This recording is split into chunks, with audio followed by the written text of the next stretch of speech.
Siguro daghang mga higayon nga sa atong mga pangalagad sa atong gibuhat alang sa Ginoo moingon kita nga daw wala epekto, wala mo lambo.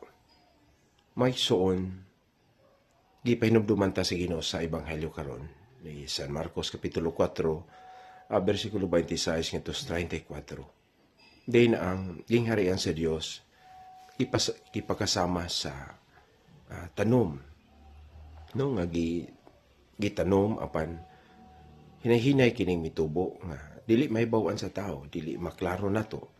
Apan sa katapusan makaani kita, makalambo. Sama sa liso sa mostasa nga matud pas Ginoo usa sa pinakagamay nga liso.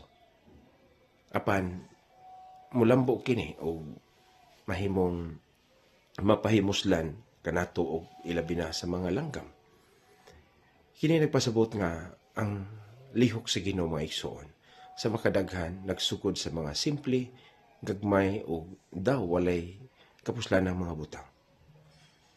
Ang atong kinabuhi nagaalagad ta diha sa Ginoo uban sa pagtuo, pagsalig o paglaom niya. Dili kini atong buhat sa Ginoo.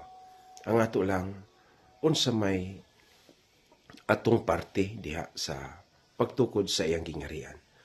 Unsa may atong partisipasyon diha sa atong pagkabuot sa kaluwasan.